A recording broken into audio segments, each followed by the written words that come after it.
Welcome to the Travel Like a Boss podcast, where we interview location-independent entrepreneurs that travel the world like a boss by being their own boss. Here's your host, Johnny FD. Hey guys, this is Johnny, and welcome to episode 239 of the Travel Like a Boss podcast. I'm sitting here live in Chiang Mai, Thailand, with one of our speakers for the upcoming Nomad Summit, Josh Summers. Welcome to the show.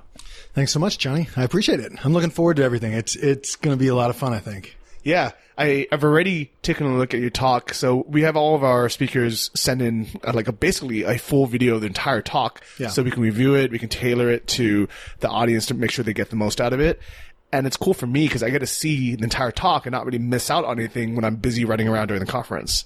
Yeah, no, I mean, and it makes a lot of sense too. It was good to get feedback as well because, I wasn't able to make it to the last one.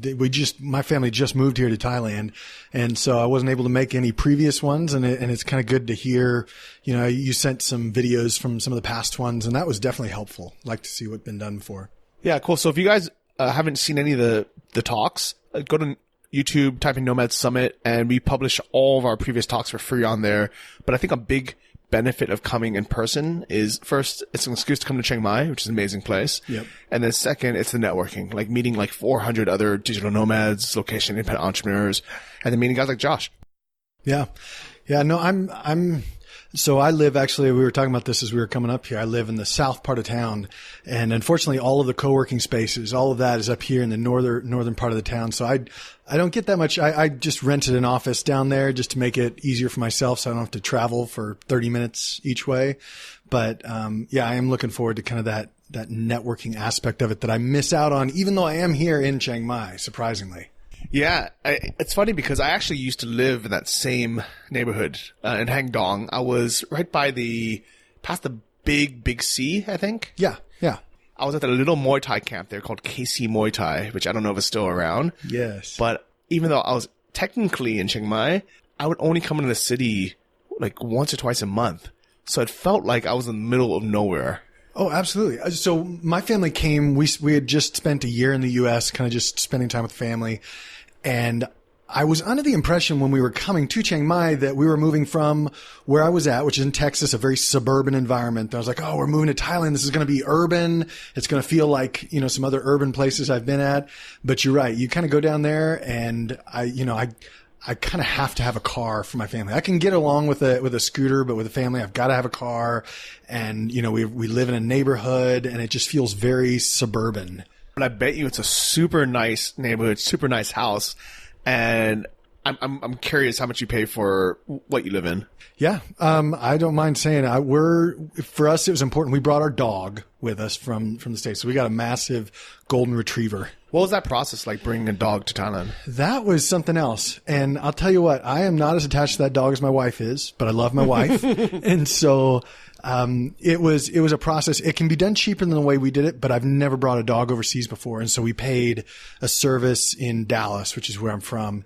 And you got to go through this process of getting the dog checked, getting all the vet records and then of course going through, what do they call it? Customs or, quarantine. I mean, there isn't a true quarantine time, but for instance, when we flew here, we flew straight from Seoul to Chiang Mai. Well, our dog couldn't come with us because all animals have to go through Bangkok. Oh, wow. Okay. And then there's certain rules about how many hours a dog can fly. So she actually had to go through Frankfurt. And so in all, I think it cost me about $5,000. Wow. But it was door-to-door service. So, if my wife ever listens to this, honey, that's how much I love you. Yeah. I would have just did the cheaper service of taking a photo of my dog, sending it to someone in Thailand, give me a similar looking dog. Yeah. And I was like, babe, I told you that flight just messes up the dog. To the new culture, it's a completely different personality. Doesn't even respond to its name anymore. Yeah.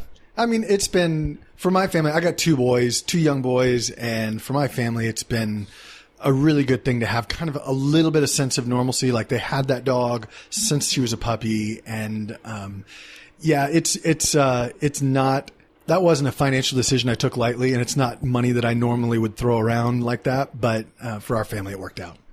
Yeah, I've heard once you have kids and you get married, your priorities completely change. And some people say that it was in a movie. It said something I think the movie's called Anna.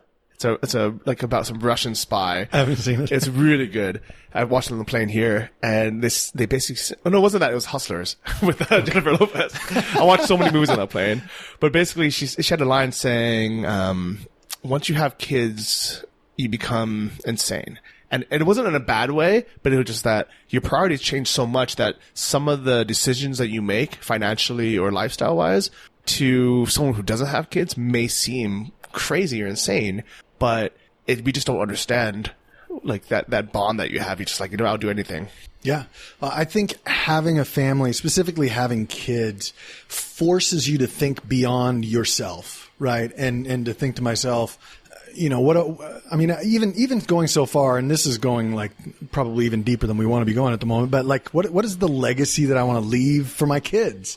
How do I want them to remember me, but also how do I want to leave things to them that will benefit them in the long run, whether that's financial stability, whether that's, hopefully some wisdom that I can gain in between now and whenever I pass away. But yeah, it forces you to think beyond what was just, what I need and what helps me. Yeah, I could definitely see that. And to be honest, I think I almost wish I was ignorant to it and I didn't think about it so much, because now I really sit down and I try to weigh the pros and cons of having kids and having a family.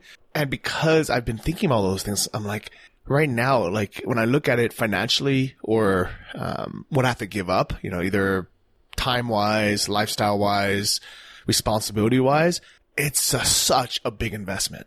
It's like saying, I'm going to spend $2 million over my lifetime and 60 hours a week for the rest of my life, for this trade-off. And if it was anything else, if it was like to buy a business that costs that much and that much of a time commitment, I'm like, there's no way. I don't care what the reward is for it. I just wouldn't do it. But with kids, from everyone I've met who has kids, they're like, yeah, it's true, but it's worth it. And I can't explain why. Yeah. Yeah, no, I definitely agree. And I mean, I guess you're right. In some ways, if you were to like think about it logically, it depending on what your goals in life are, it may not make sense. And how old are you, Johnny? I'm 38. You're 38. Okay. So we're about the same. Like for me, I didn't get married. I mean, I got married early, but we didn't start having kids until I was 30. And I don't regret that time. Like, as a matter of fact, I feel bad for those friends of mine that like got pregnant during their honeymoon, in their early 20s, because we did. My wife and I got to travel around. We went to Mexico. We spent a lot of time in China. We've been to Thailand.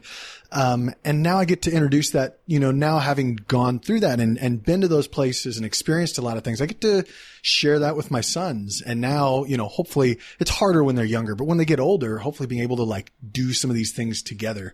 I've done some YouTube videos where my son will do it with me and he has a blast. He loves it. How many kids do you have and how old are they? One's 7 and one had just turned 3. What's funny is this is why I like having this podcast be so unformatted and unscripted, is because I was originally going to have you on and just talk about like business stuff, but I always know that there's so many interesting topics because everyone that I meet while traveling, especially successful entrepreneurs, location independent, digital nomads, we have such variety in our lives, and we've all had to overcome some kind of hardship, whether as a single person, maybe it's just quitting the job, packing your stuff, selling everything, moving here. But as a family person, it just multiplies. Yeah. Yep. And going back to what you'd asked earlier, my monthly rent for the house, just to go into like what it costs to have a family here, is 25,000 baht a month. And that's actually on the cheaper end of what I saw for some places. Some places were asking 30, sometimes 40,000. And I know, some of these apartments go for 7,000 a month. I don't know the smaller. I mean, I could not for the life of me fit my family in a small apartment, but yeah, I'm sure. Yeah. So I just did the conversion. That's $827 a month. Yeah. Did it come furnished, or is it? Do you have a contract? It came furnished. And again, this goes back to the animal thing. We had to find a landlord that was willing to allow us to have a big dog, not a little dog. And Thai here, or at least in my experience so far, have been very hesitant to want to have a dog as part of their, lease. And so she agreed that if we, promised to clean the house and have the, the drapes professionally cleaned after we left, that she'd let the dog in. So that was a plus for us. But we got a great view of the mountain. Outside of my balcony on the master bedroom, we can see from the second floor out over a rice field, and it's beautiful, and that's nice. I enjoy that. Yeah, and even though we make it sound like Hangdong is so far away, how many miles is it actually from here? Yeah. I mean, if we were on like in Dallas or LA or something on a highway, it would take us all of like 5 or 10 minutes to get between the two. It's just the traffic on Hangdong. It's probably only 5 miles, I would guess. Yeah. Right? It's crazy. This 5-mile buffer here in Chiang Mai seems so far. It seems insane. And I think partially it is that the traffic. Yeah. But even then, it's not that bad. Like, how many minutes did it take you to get here, and how'd you get here? Yeah, I just rode my scooter. It was about 25 minutes. I made a quick stop, to get something, but yeah. Yeah. In Texas, would anybody consider a 25-minute drive long by any stretch? No, definitely not. I mean, most people have I've got friends that commute 45 minutes to work, and that just blows my mind. That's so much time on the road. When I remember a few years ago, I went straight from Thailand to visit my friends in Houston, and I was starving. Long plane ride, just got there, and they're like, "You hungry?" I said, "Yes, I'm famished. Let's go eat." And I said, "All right, we know this great place is down the road." I think those are the words they used. And we got on, we went down the road on the freeway. Yeah. And I was like, okay, I'm hungry, I'm excited, and we're driving, and we're driving, and we're driving. And we're going 80 miles an hour, right? And time is passing, 5 minutes, 10 minutes, 20 minutes. I'm like, where the F are we going? And they're like, oh yeah, it's this great spot. It's called, and then they named the restaurant. And I was like, didn't we pass one of those 10 minutes ago? And they're like, yeah, but this one's better that we're going to. And I thought they were insane. Yeah. I mean, we literally drove 35 minutes just to go eat. Yeah. And for them, it's just normal. Yeah. And here we're complaining about a 5-mile drive. No, I completely agree. So where I lived in China with my wife for about 10 years, and I love, granted, we don't necessarily get to do this here in Thailand as much, but where we were at in China, just being able to walk out, I think you can do that from here where we're at in your apartment, where you can just walk out and you can get, fresh fruit, fresh vegetables. You can go to a coffee shop.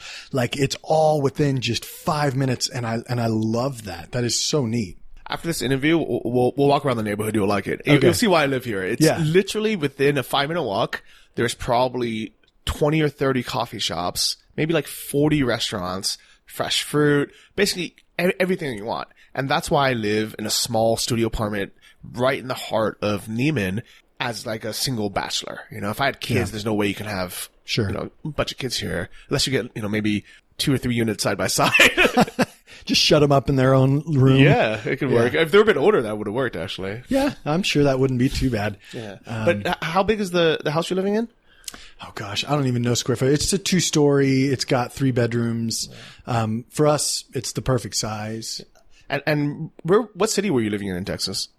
In Texas, I'm from Dallas. Okay. Yeah. So Dallas is nowhere as expensive as New York or LA or California. No. But how much would that equivalent house cost in Dallas per month? Well, so that equivalent house, that would probably be about $1,500 rent. It really depends. So part of the way that we fund that house in particular is we've got 2 homes in Dallas that we bought, that we lived in, and then we now rent out. And one of them goes for $1,500, one of them goes for $1,800 a month. And then, after we pay for any mortgage taxes and upgrades that we need to, then we just take a monthly chunk out of that to pay for this here, and it all works out well. So now. That's smart. That's really smart. So anyone who's listening back home and you're thinking, well, I would love to move to Thailand, or I love to travel, but I can't afford it, but you have a house. Yeah. That's it. Just rent it out. If anything, now you have free rent in Thailand, but also you get a monthly income, which could probably pay for all of your living expenses because food and transport here are so cheap. Yeah. No, exactly. That's worked really well for us. And I wasn't necessarily by design that I did that, but We actually tried to sell one house and it just wouldn't sell. And then someone asked if they could rent it. And that was while we were moving out to China in that time. And I was like, well, I mean, it's worth a try.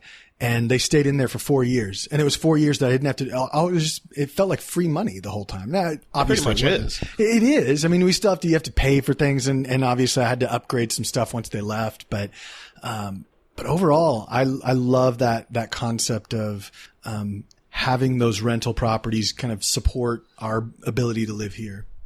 I remember when I finally saved up enough to put a down payment on the house, and I thought, this is what I should do. This is what my parents want me to do. This is what everyone's ever told me, the American dream is.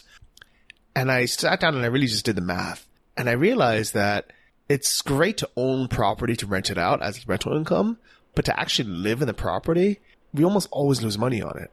Yeah. And so the kind of smart financial move is really to own your house or own rental property for income and then just rent wherever we live. Yeah. No, I mean, it's been said many times before that your home is not an asset as long as you're living in it. As long as you're living in it, it's a liability. I've got to pay for the taxes. I've got to pay for the upgrades and it's bringing me in no income. But I think, one of the things that I've been thinking about recently has to do with, I tend to, it's one of the things that I'm going to talk about in the talk at the Nomad Summit is this idea of buying and selling businesses and what is the value of a business based on its income. And I was thinking about that in relation to the houses that I have, right? So truth be told, I've paid off both houses. Like they're mine free and clear. Which means that, if you were to calculate out the monthly income versus the capital that is currently tied up in that, it only comes out to like 2-3% a year. Whereas if I were to take that same money and invest it into a business that makes 10-12%. And so I kept on wondering, and this is of course like a dumb moment for me, but I kept on wondering, why in the world does everybody talk about investing in property? And it dawned on me, it's because you have to have that component of leverage. Like, so in other words, I could take the money, the equity that I have in my house, and if I were to pull that out and buy 3 other houses and have a mortgage on them, but then have that cash flow, then that percentage, over year would be a whole lot more than just having the entire house paid off and then taking that entire money as, an income. Does that make sense? That definitely makes sense. And that's actually something I've been pondering a lot. I have another podcast actually called Invest Like a Boss that I have a co-host with. And one thing that keeps kind of coming up in my quarterly updates is I feel like I'm missing out by not, buying a property and having the leverage on it. Yeah. But at the same time, I would never buy, let's say, stocks or index funds or something with leverage on it. That would be insane. Yeah. I could, and then I would have even higher returns than real estate, but it just is a terrible idea. While with real estate, it's just normal. And maybe, people, maybe like the, real estate market in general is a bit more steady. So it's probably not going to drop, by 50% or more. Yeah. Like, unless you just happen to be in a really bad housing bubble and, and you get unlucky. And in general, houses appreciate at least with inflation. Yeah. Maybe you might get lucky and get more, which is why, it's okay to take on a mortgage. It's normal. And, mortgage interest rates are usually pretty much lower than if you're going to leverage stocks or something. Yeah. But at the same time, it's kind of like that same thought of, well, if I was going to take out leverage to get higher gains, why don't I just take out leverage like an SBA loan to buy a business? Or why don't I, trade on margins to buy index funds? Yeah. It all would work. Yeah. No, I've thought that same thing. And for me, even if I were to do that, one of the things I didn't realize when I started, I bought my houses in Dallas, obviously, because that's where I was, but Texas doesn't have state income tax. So they make up for it in property taxes. That is high. It's so high. It makes, like, I don't understand. I don't think there's probably many smart investors that like do investing in Texas over other states. Like, I was looking at some houses in Oklahoma, which is just above Texas, and, annual taxes would be like $400. Annual taxes on one of my houses is $7,000 a year. Yeah, it's insane. And so, yeah, I mean, that wipes out, it's no wonder that the rents have to be so much higher, I feel like, because, just to pay for the taxes, it costs me $500 a month. And the only saving grace with Texas right now is that the property values are relatively low compared to California. Yeah. Because imagine if a 3-bedroom, 2-bath house in Dallas was $1 million or 1.5 or 2 million, like in California. Yeah. And you're still paying, what's the property tax rate per year around? Oh gosh, It has to be more than 3%, I think. Yeah. And in California, it's like 1.5 or something, 1.75 or something. I don't know, because I don't own property, but for my yearly Christmas gift, yeah, I've been paying my mom's property tax. taxes. Yeah. And thank God, the property taxes in California, like the percentage is relatively low. Yeah. And because they've been in their house for so many years, it's locked in at a lower rate from, like 10, 20 years ago. Nice. So it's still, I think $3,700 a year. But if they had bought a new house now for $1 million, it would be, 3 times that much. It'd be $10,000 a year. Yeah. Yeah, no, we have a joke in Texas where if you see somebody coming in and buying a massive house, they're either independently rich or they're Californians because they've sold whatever they have in California and they can't believe that they can get such a big house in Texas. And so they just spring for this big house. But yeah, it's funny how many Californians are migrating into Dallas. I mean, there's a lot of company headquarters that are kind of moving out that way right now anyway. But it's a smart move. I think that the smarter move would be to move out of the U.S., what we've done. But if you have to stay in the U.S., leave California. Seriously. Why would you pay 9 or 10% state income taxes on top of your federal income taxes, have your housing expenses be ridiculously high, and just have, it's not worth it anymore. I think it used to be worth it. Mm-hmm. But in 2019, 2020, you must be insane unless you're in tech and you're making, $300 or $400 a year, or you have a company there and you have to be there. But in general, there's no reason to be in California anymore.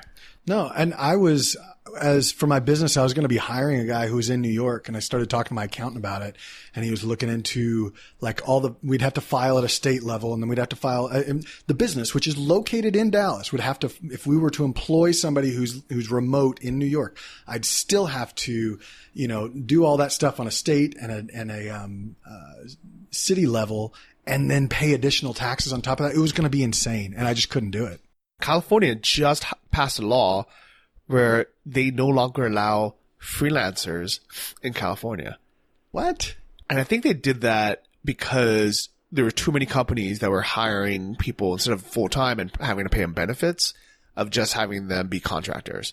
Yeah. I think that was the point of it. But it also just destroys that whole remote work infrastructure there. So thank God that I'm not a California resident anymore. I'm actually a Texas resident. Are you? Wichita Falls. Houston? Oh, Wichita Falls. Wow. And the funniest thing is, okay, so first off, I've never actually been to Wichita Falls. And second, I didn't know how to pronounce it when I first signed up, because I did everything online. I did it. I flew into Austin, for a New Year's Eve party. And while I was there, I was like, you know what? Why am I paying taxes in California? I haven't lived there in 2 years. I've been living in Thailand. Let me just see if I can just switch over everything while I'm here. Mm-hmm. And in that week, I got a bank account. I got a legal domicile, which is a RV park spot in Wichita Falls that happens to forward my mail as well. Okay. And I remember being on the phone with some bank or something to change over my address. Uh-huh. And I said, yeah, so my new address is 1530 PB Lane, Wichita Falls. And they're like, you mean Wichita? And I'm like, yeah, that's where I live. I don't know how to pronounce my own hometown. Yeah. That's like, so it's not a virtual address. It's a physical place. Yeah. So I knew that if I wanted to do this legally, I couldn't just have a P.O. box. Yeah. Or a virtual mailbox. I had to have a legal domicile with a lease agreement and a place where I can technically leave my stuff and set home. Interesting. And the workaround, and I was thinking, there has to be something. And this was something that hasn't really been done yet with Nomads. It's either completely virtual or, you have a house or have a friend's house. And I was thinking, well, who else needs the service? There's there has to be something out there. And I realized retirees who RV around the U.S., they need to have a home base. Yeah. And, if they're from Texas or they want to base in Texas, there has to be these services. So I found there's two of them. One's called Escapees RV. One's called Texas Home Base. I'm sure there's some other ones out there. Yeah. But yeah, what they do is they say, okay, you can live here. We'll rent you a RV spot on our land. Because in Wichita Falls, land is, free. Yeah. Right? Yeah. Lots of it. And said, okay, like that's your spot. Okay. You own that. Here's your lease agreement. And then if you get any mail, we'll take care of it for you. Yeah. No, that makes sense. I mean, do you have a business that's registered in Texas, or is your business outside of, or just your own? Right now it's in Wyoming. Okay. Another state I've never been to. But I probably should have just done it in Texas to make it easier. Yeah. But I think I had the Wyoming LLC before I moved to Texas. Yeah. I mean, I set mine up in Texas. I mean, obviously because I lived there, but there's not any extra taxes like you would have in California. Like California would be probably the worst place to set it up. It's insane. And like for, in case the IRS is listening to this, I've been saying this for years. I have no intent of ever living in California again. I probably talk, more trash about living in California than anyone. Yeah. And so whenever I move back to the US, if I have to, and I'm sure I will one day, it's going to be Texas. Cause, no state income tax. Yeah. It's, like property values are so low. If I ever wanted to buy a place, like I can actually afford it in Southern California, and just like it's a nice place to live. It's like I really think it's one of the best states in the U.S. Yeah, and it's not like Wyoming where you would be in the middle of stinking nowhere. You know, like there's actual big, like Austin's an amazing city. Dallas is, I think, a really cool city. Houston is, it's all right, but it's good. Well, I was originally going to move to Austin. And I had a bunch of friends that moved out there. That was kind of like the new spot. And I think compared to the other options in the U.S., it's a great place. Yeah. But compared to like Thailand or, even like parts of Mexico, there's so many better places to live. Yeah. And way cheaper too. Yeah. Yeah. And I mean, Thailand I've only been here now for 5 months, so I don't have a whole lot of experience to draw from other than just trips that, being here. But, having lived in China for 10 years, like you can live in Asia extremely low cost and have a lot of fun with it. Where in China did you live and why did you move out there? So my wife and I first got married. We only got married the first time and only time, in 2005 and moved out to China in 2006 just because we wanted to, like, it was part of our deal before we got married. It's like, I really wanted to have a family and she really wanted to live overseas. And so we made a compromise and we said, we'll at least have one kid and we'll live overseas for a couple of years. But why China? How did you guys choose that? We actually both spoke Spanish. We'd studied Spanish all through college. I had, studied abroad. We'd both studied abroad in Costa Rica. But nothing came up. Like the Peace Corps wanted a full year in order to just place us. And we were like, we want to move now. We were kind of ready to get going. And it was just one of those connections of a connection said, hey, we've got this school out in the middle of nowhere that needs teachers. Would you like to go? And so, we can try that for a year or two. We ended up staying for 4. So I don't know how well you or anybody who's listening to this knows like the Chinese geography. China likes to talk of their country is like a chicken, where you got the head of the chicken's Beijing, okay, and then you got the tail on the back end, which faces like Central Asia. We were right in the tail. So we started about an hour away from Kazakhstan. I've visited the border of Tajikistan, Kyrgyzstan, like all of those, because it's an area that it borders a lot of Central Asia. It's called Xinjiang. And that's where we stayed pretty much the whole time we were there. I didn't have any interest to go to Beijing or Shanghai, Hong Kong, all those. I traveled there, but we lived out in the Western region. It was amazing. Yeah, I can imagine life there is way different than in Beijing or Shanghai or in the kind of, big cities that most of us think about where we go to. Like, what was it actually like? What was it like living out there? And what were you doing for work? Were you teaching English or? Yeah, we both taught English, and that was a good, like, I now know that I'm not built to teach English. Like, I don't enjoy doing it that much, but that's what we did for the first couple of years, until I was able to open a business and do work there. But going out to where we were at, we were the only foreigners. Like, I think there was one other foreign couple, in a city of it was a small city in China, which was 400,000 people, which I think is, bigger than Chiang Mai. I'm not sure how many people are in Chiang Mai, but I mean, in China, that's considered like a really small place. Yeah. And for anyone who hasn't looked at the episode cover or assumed by the name Josh Summers, Josh is not Asian. He's a big Texas-looking white guy. Yeah. So, I mean, we would get a lot of stares from people. I mean, we're talking about an area that hasn't seen foreigners. Like, you walk around Thailand or you walk around even most parts of China and most people won't bat an eye. But this was 10 years ago in a very somewhat remote part of China. Yeah. We were like, we'd be called in just to be the entertainment for a wedding, because they thought it was that cool to have a white person for some reason go in there. I think still it's like that. In some places, yeah. I mean, other parts of that region, it's pretty multicultural, but where we were at, it was very homogenous. And so we stood out. So thinking back to that first year you were living there, did you guys adapt pretty quick and you were like, this is great, we're going to stay, or was it a struggle? No, it was a struggle. I think what helped was we both kind of made a commitment to each other that we were going to do it for 2 years because we knew that like from having lived and traveled that it was going to be hard to adapt.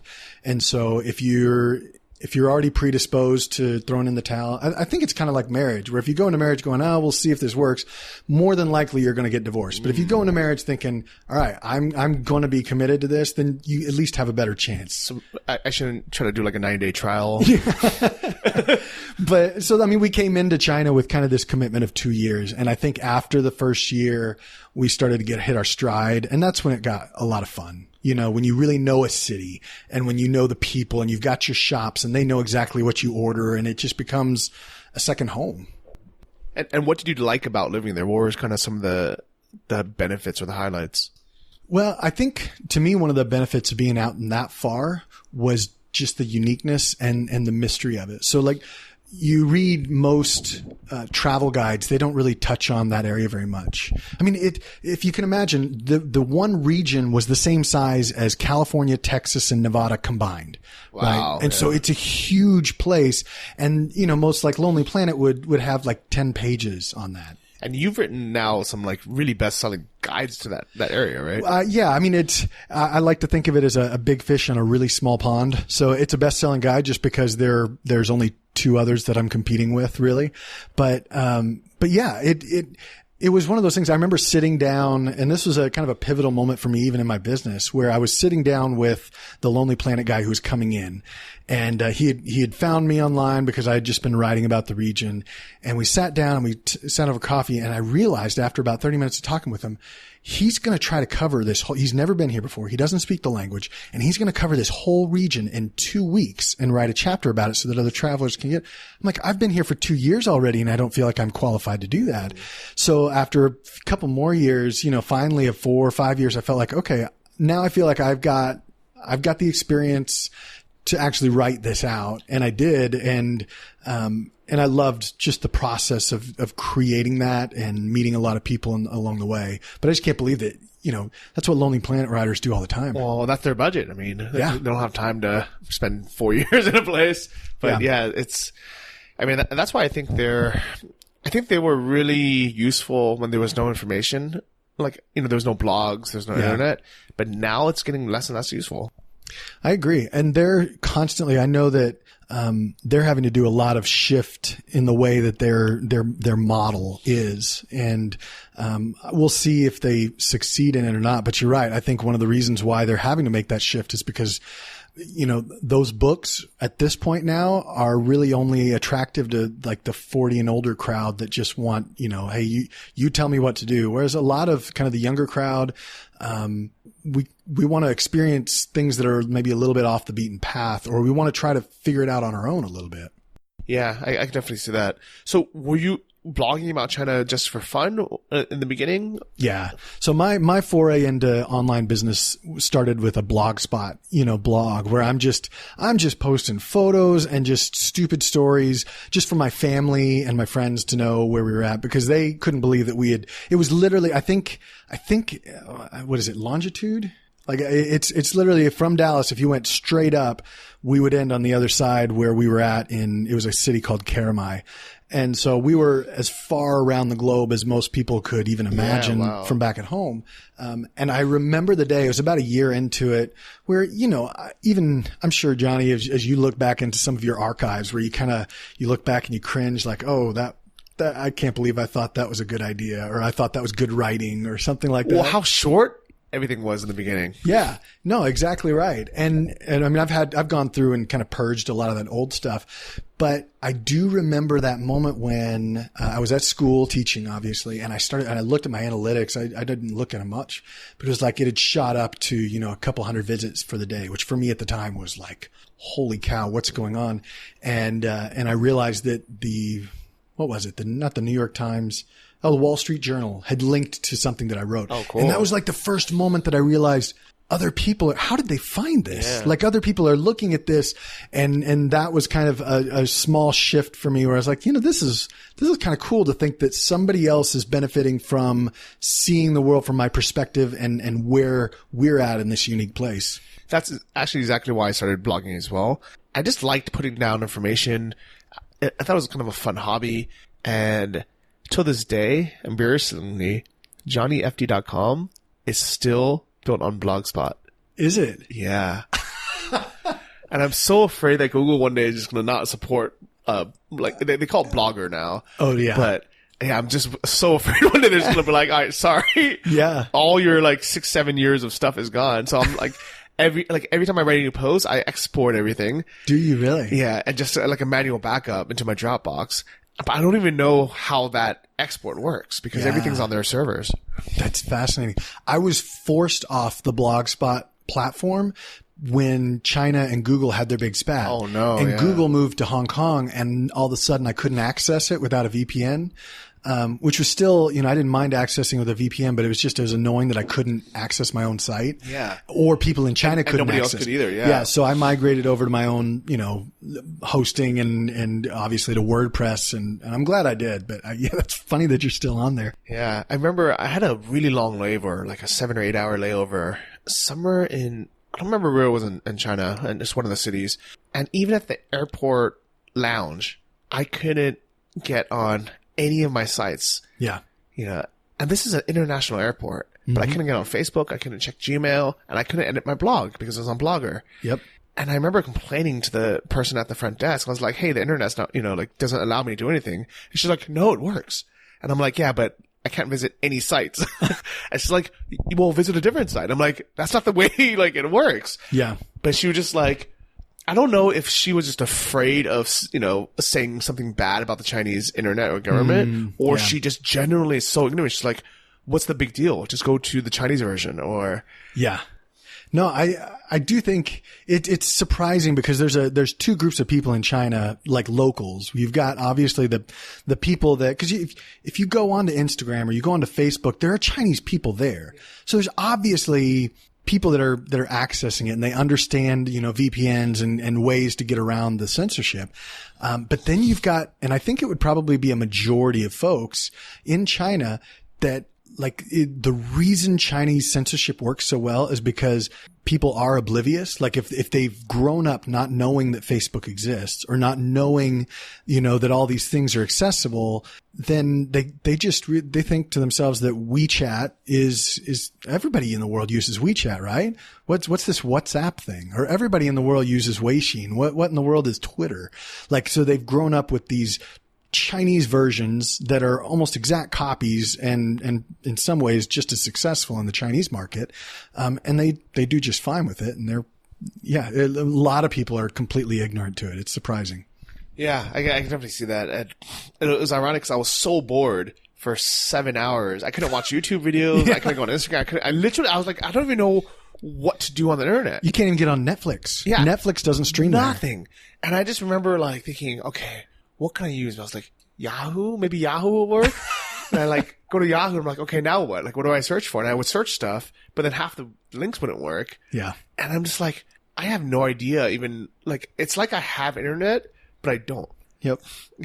And thank God, I finally found one thing that worked, and it was playing games on the Hearthstone, on Blizzard servers. Oh, really? Well, those are Chinese, yeah. I think, aren't they?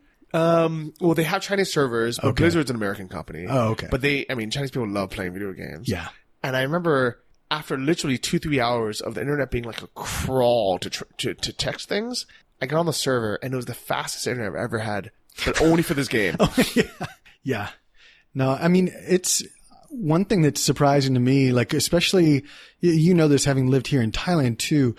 Being in America, your cell phone bill is like insanely expensive. And not only that, but it's not that reliable. Like it works if I'm in Dallas, but then I go outside of Dallas, like the coverage isn't as nice as what I've experienced here. I've gone on these unbelievably remote trips out in Western China, and I still have all my bars for, when I was on my Chinese, Unicom or something. And it was amazing. I think it's because their wireless infrastructure seems to be so much better than ours, and it's incredibly cheap too. I wonder if that's, maybe like less density, or less like tall buildings, or is it just, it's not, I don't know. Like, cause in Thailand it's the same, where I'll be on a boat scuba diving in the middle of the ocean and I have signal. Yeah. And in the US, like, if you're on the beach, sometimes you don't get signal. Yeah. There's certain dead spots in my own house, that don't get signal. Yeah. I think in China, at least, I can't speak for Thailand, but I know in China, I know very few people that own a landline, right? Because it's just become, when they built their network, they built it almost directly for wireless. And so because of that, they kind of had a leg up on, America had to switch over and do a lot of, updating. Whereas for them, they were just building it, from the ground up. Yeah. And a lot of like super third world countries, a lot of places in Africa, I think India, Sri Lanka, even wireless, which like wireless internet, which we think of as, this magical wireless thing, but really it's a router plugged into a landline. A lot of those countries have skipped that and they're just basically mobile only. So people keep asking me, about Sri Lanka because it's kind of the new up and coming digital nomad destination. It's great for surfing. It's kind of like the new Bali. Yeah. And people are like, how's the Wi-Fi? And I'll say to them, the Wi-Fi sucks, but the mobile data is amazing. I just tether off everything. And a lot of people are like, oh, well, I can't go if there's no Wi-Fi. And I say, like, no, like you don't need Wi-Fi. Yeah. You can have 30 gigs of 4G for $4. Yeah. Like it's probably cheaper than having Wi-Fi and it's faster. Mm-hmm. And I think we just still don't understand the concept of like, what do you mean? Like I can't just use my phone or I can't tether off my phone. But in countries like that, like, yes, you can. Yeah. Yeah, I think what's interesting is because I deal with a lot of people that are traveling to China. Like a couple of my businesses have to do specifically with traveling to China and dealing with those issues where people don't know what to expect, right? I land in the airport and, you obviously nobody had warned you that all these things are blocked. So if people come in to travel for a couple of weeks, that can be really inconvenient if you didn't know that all that stuff was going to happen or how do I change money, all that stuff. So part of what I do is helping those groups of people. But everything changes so fast. And one of the things that's been interesting for China, at least, is now China is requiring facial scans for SIM cards. And it's one of those things where I don't even know if it's worth the cheap SIM card when it's like, why don't you, just go ahead and do international roaming on your home plan. I used to say, forget your home plan. It's so expensive. Just get a cheap SIM card. But now China's collecting all this biometric data. It's kind of scary to me. Yeah. It's really like an episode of Black Mirror. Yeah. And for anybody that knows much about Xinjiang, which is where my wife and I lived for the longest time, China kind of uses that as a testing ground for all their surveillance stuff. So for example, like I remember getting off of the bus to go to our house and we would pass by at least, I think now it was 9 different face scanning cameras and, metal detectors just to get to our house, just to get to our apartment. Yeah. I mean, it is insane. I don't know. Honestly, everything I know about China makes me not want to live there. No. And why did you stay for 10 years? So we stayed at first because it was just so unique. Like it was, if you like for a moment, let's just, especially for those of you guys who are listening who know anything about what's going on in Xinjiang right now, because there's some human rights stuff and all that stuff. So put that to the side. Lack of human rights. Lack of human rights, exactly. So let's put that to the side for just a moment. But like it's a beautiful place. Like I wish I could just show you around, Johnny, because it like I went biking through the mountains and it's so pristine because it's not really been overrun by all the Chinese tourists and most international tourists don't even know, it's too far. People don't want to go that far out. And so you get the whole place to yourself and it's amazing. And so, part of it was that. Part of it was that we had built, I built a business kind of based on that.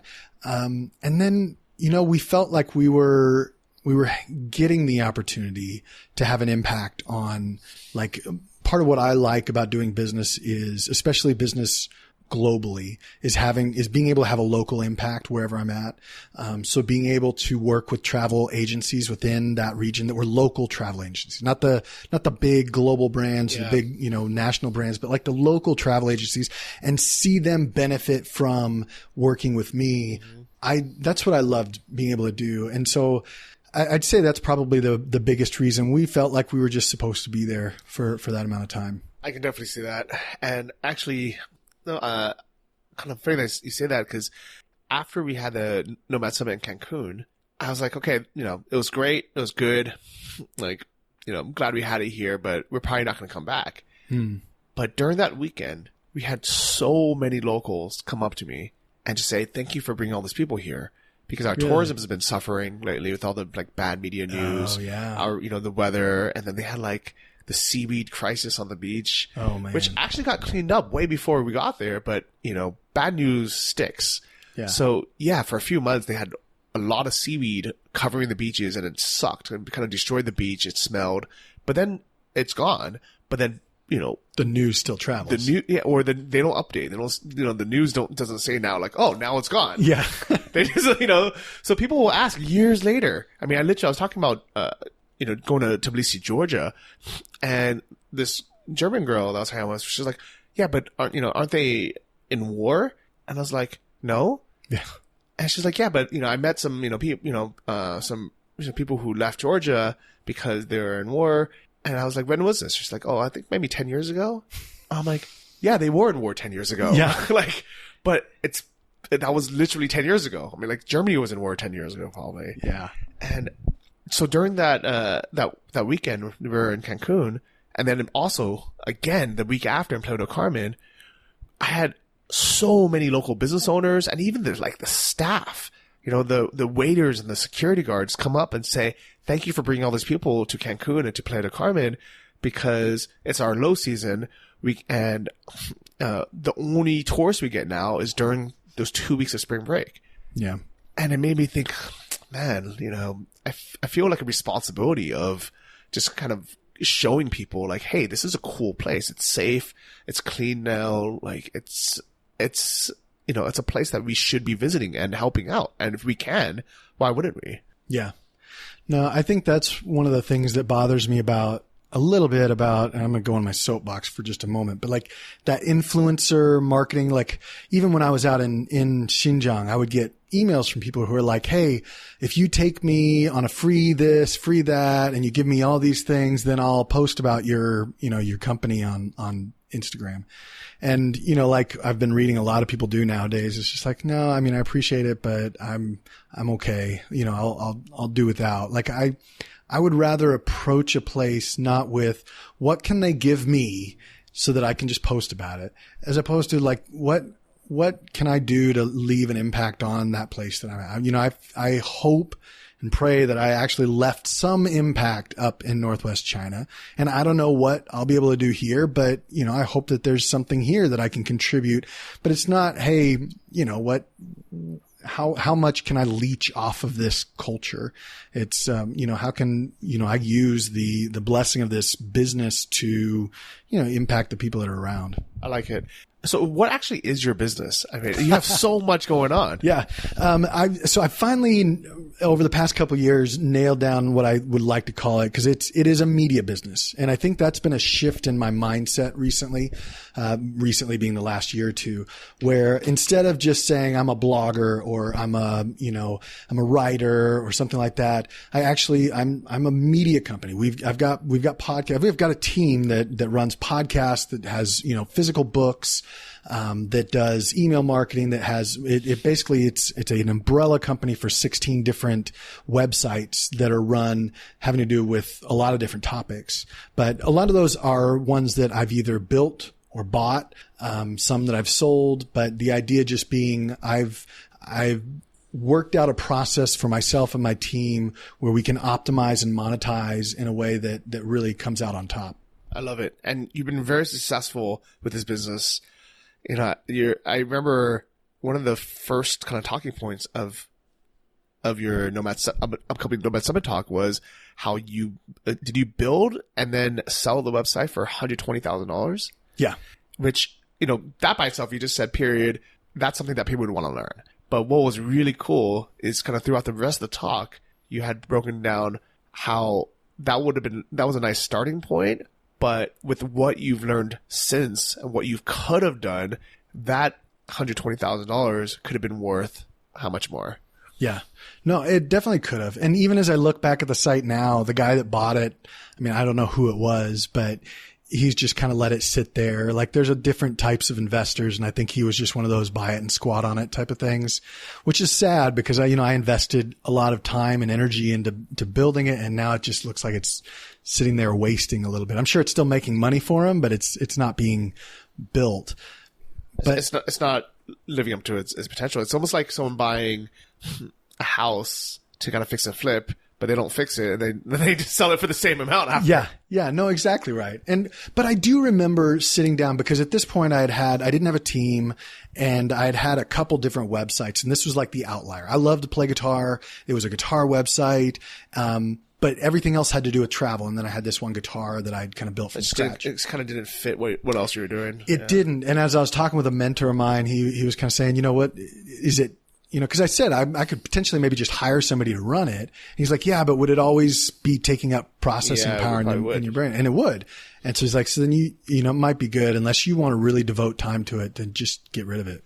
So let's say this guy gave you back that site for $120,000. If you spend a year with your team and kind of your processes now, what do you think you can get that site to be worth? Oh gosh. I think it's really, I don't want to say limitless, but you can double it. Oh yeah. No, that would be easy. I don't think and I say that would be easy. That sounds kind of cocky. I think, what I think is there's just too many people that are doing a ho-hum job, that if you even just do a kind of good job, and you're willing to be patient, right? I think that's the big thing. Is it's not like I started these websites and 1 year later, like that guitar website I was working on for 4 years. So really, if you consider the fact that I started from zero and then I sold it for 120, and granted, we're not taking into account the monthly income that came from that to bring it to that point, but still, it's not a huge website, but it was a great learning experience. It's fantastic. And to a lot of people listening, especially if you want to live somewhere cheap like Thailand or China, the $120,000 could be life-changing for them. Yeah. But also, how much was it making per month on average? That would be $44,000 a month on average. Yeah. Yeah. And, to live in a place like, Chiang Mai, or, probably in China as well, $4,000 a month is way more than enough to live here, travel, still save.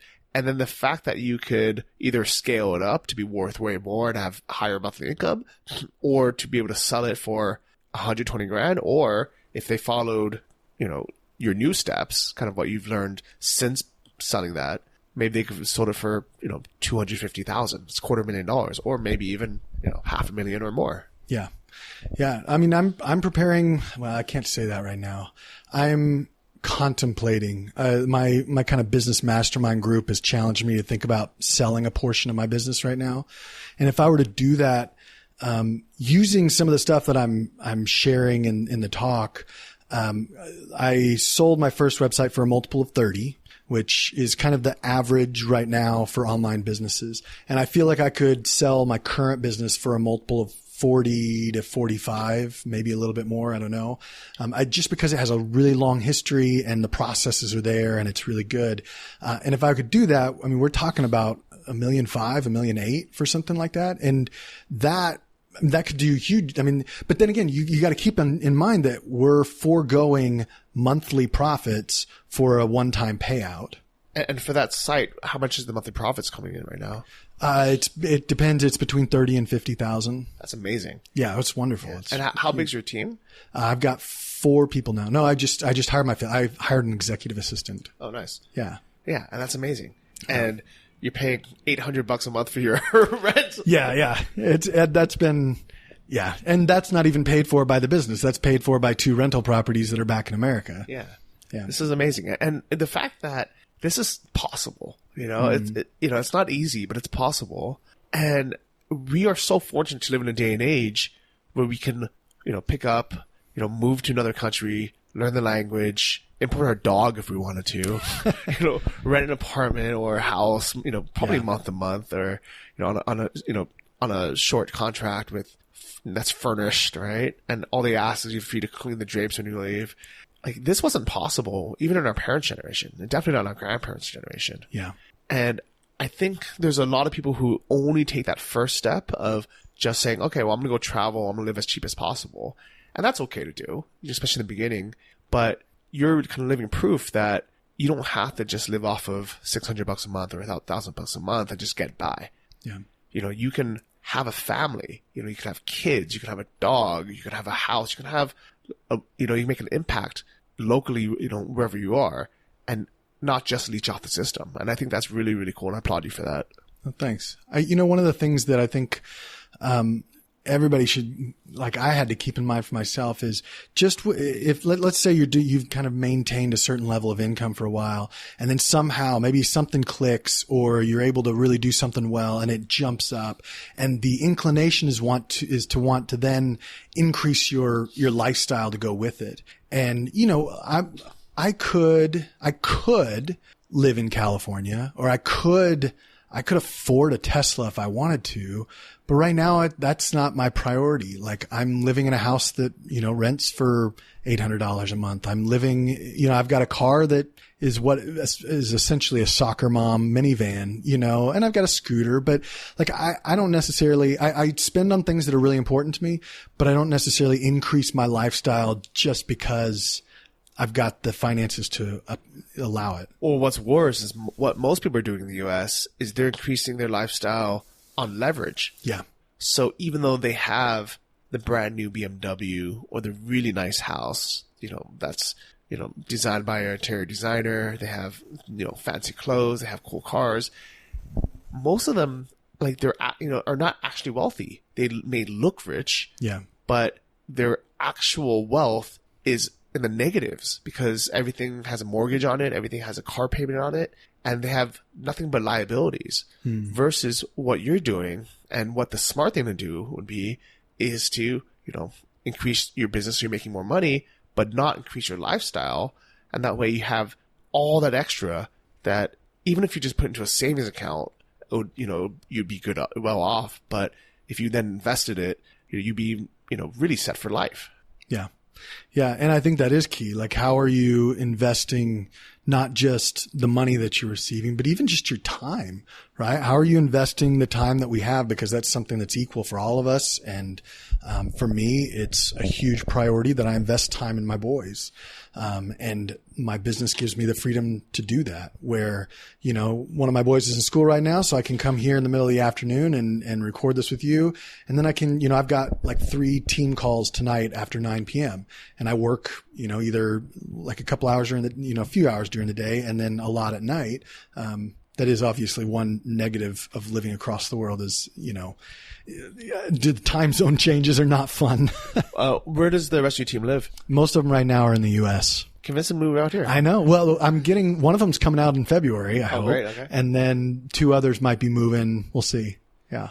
Tell them to come watch you at the Nomad Summit. Be like, you guys got to come out here, hang out for a few weeks, hang out for a month, and then just I guarantee a lot of them will just stay.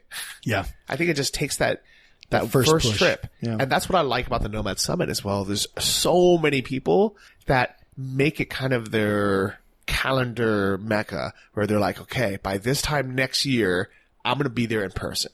And that normally what that involves for a lot of people is pre-planning 6 months or 3 months or whatever it is and saying, all right, well, before I go there, I need to get rid of my stuff, get rid of my apartment, maybe lease out my house for income for that, start working online, have some kind of income or whatever it is. So, I mean, a lot of people would just say, all right, well, it's in 2 weeks. Okay, I'll just buy a plane ticket and go out. Yeah. But I think what I really respect are the people that are like, okay, next year, I'm going to move out there. I'm going to get out there in January. I'm going to stay, 6 months or, maybe even forever. And I think it's been a really cool experience meeting those people saying, you know what, like if it wasn't for this conference, I probably would have put it off forever, but I knew this was happening, January 17th, 2020. I had to be out there by then. Yeah. If you were to say to anybody that like, what's the one thing that maybe the Chiang Mai conference has that is unique to that versus maybe the Cancun or you did one in Nevada or something, Las Vegas? Yeah, I did one in Vegas. Those are all fun. Yeah. But Chiang Mai is where it all started. Okay. A lot of people don't really realize this because there's all these other nomad hotspots now, but Chiang Mai is really where it started. I mean, sure, there's been people working online everywhere, right? Yeah. But in 2013, the term digital nomad or remote work wasn't that popular. If you looked at the Google Trends, it was pretty low. In Chiang Mai, it was like a group of like 10, 20, 30 people that kind of grew to 40, 50, 60. And at the first Nomad Summit 5 years ago, this is our sixth one that we're having, we had like 100 people. And that was all the people in Chiang Mai. Like pretty much everyone came. Yeah. And then the next year, it almost doubled. It had close to 200. And then the next year I had 300. And then last year we had 400. And then, who knows? Maybe this year can, hopefully we can get 400 again. Maybe it can be even bigger. But it's grown so much. And the reason why Chiang Mai is so special is because I've been to all the other hubs. I've been to Bali. I've been to Mexico now. I've been all over Europe. There's nothing like Chiang Mai. Like Chiang Mai is a really, really special place. And it's hard to explain why. Like, yeah, sure, people come because of low cost of living, the good food, nice people. Yeah. But the community here is completely different than everywhere else. And at least during January, during the Nomad Summit, there are probably 1,000 nomads in town. And hopefully we can get all of them to come to the Nomad Summit, but usually at least half of them are there. Yeah. And a lot of them are at the other events kind of surrounding it. So it's a time to like really be surrounded. I mean, where else can you be surrounded by 400 other people that have packed their stuff, left the country, taken the chance to start their business, and also really invest in themselves, are really open-minded and optimistic. They're the ones that know they can do it. They've invested time, they invested money, they invested a plane ticket, to come out here, and because they want to meet other people doing it. And it's completely different than meeting someone online or meeting someone in your local co-working space in your home city. Yeah. Like these are people who have taken that step. Yeah. And that's what makes it so special. Wow. I'm looking forward to it. I think it's going to be great. Yeah. And I'm looking forward to your talk. I've already heard the first draft of it. I know people are going to get so much value out of it. Cool. So guys, January 17th to the 20th, 2020, make sure you're in Chiang Mai. I don't care if you have to sell your dog to get out here. Don't sell your dog. I don't care what you have to do. Get out here to Chiang Mai. Come in person. Come meet Josh. Come hang out with me. Hang out with everyone else. If you really can't make it this year, put in your calendar for next year and subscribe to our email list at nomadsummit.com, to our YouTube channel, search for Nomad Summit, and you'll still get access to the talks. But coming and meeting people in person, it's so different. So, Josh, if people want to reach out, they want to learn more about you, they want to check out some of your books, how can they reach you? I mean, really, it's just, if you just search for Josh Summers, there's one guy that does yoga. That's not me. And then everything else, having to do with China. My primary brand was Far West China for the longest time. But my company's Go West Ventures. I love it. Yeah. By the way, how's your Chinese? It's good. Yeah. I feel like the more that you do language, the deeper the hole you realize it is. But yeah, I get along pretty well. Could we say something like, bye guys, come out to Thailand and just whatever you want to say in Chinese. 再见，我们欢迎你们来 Chiang Mai, Thailand. 欢迎光临。再见，大家。Thank you for listening to the Travel Like a Boss podcast. If you want to hear more, including the bonus How to Choose the Perfect Niche episode, join our mailing list at travellikeabosspodcast.com. See you next week, and remember, if you want to travel like a boss, you need to be your own boss. So start your online business today and start living the lifestyle you've always dreamed of.